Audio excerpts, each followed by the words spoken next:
Bienvenue sur cette nouvelle vidéo où nous allons parler de widgets. Alors les widgets, qu'est-ce que c'est? C'est les menus que l'on peut trouver ici sur le côté ou parfois ici en bas.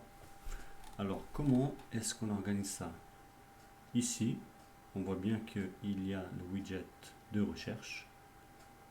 Donc là, dans la sidebar, il y a le widget d'articles récents.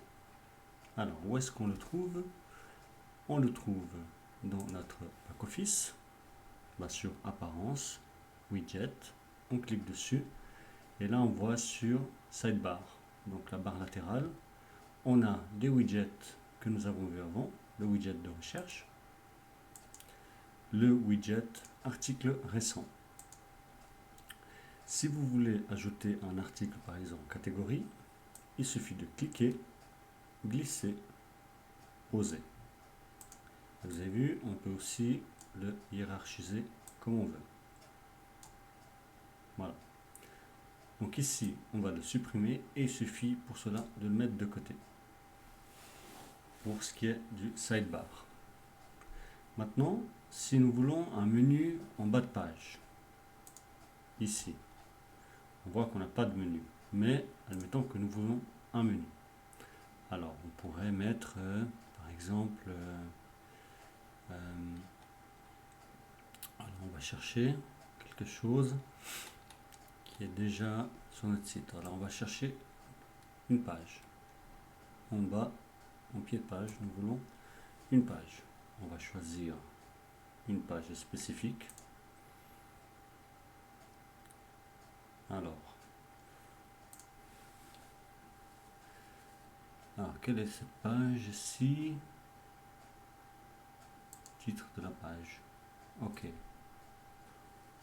Alors, ordre de page. Non, celui-ci ne nous convient pas pour l'exemple. Donc, on va choisir, voilà, menu de navigation. Hop, on va le mettre là. Et ici, on va sélectionner le menu qu'on veut. Donc, c'est mon menu, par exemple. On va enregistrer. Et nous allons regarder ce que ça donne. Pour cela, on va rafraîchir notre page. Et qu'est-ce qu'on voit ici? On voit le menu qui apparaît. Voilà pour les réglages basiques. Maintenant, nous allons passer à une extension que vous pouvez régler dans quelle page vous voulez que le widget apparaisse. Alors, parce que comme on l'a vu ici, le menu... Ah, je suis déjà dans un autre... Alors...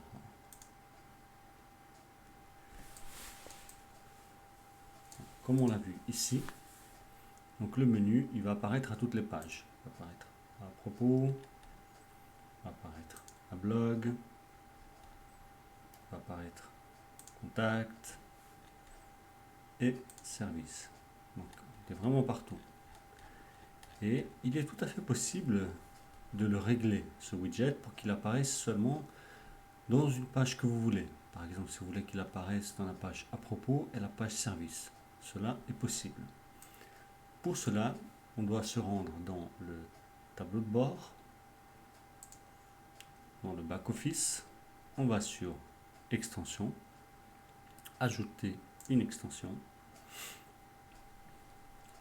Et c'est l'extension widget option. Je vous mettrai tout ça dans la description, bien entendu. Voilà, c'est celle-ci. On l'installe et on l'active. Comme c'est un site tout basique, on ne va pas l'installer pour cet exemple. Je vais directement me rendre sur un site où elle y est déjà. Alors, celui-ci. Donc ici, nous avons, hop là, nous avons le widget option qui est déjà installé. Alors sachez que la version gratuite est déjà il y a déjà pas mal d'options dans la version gratuite.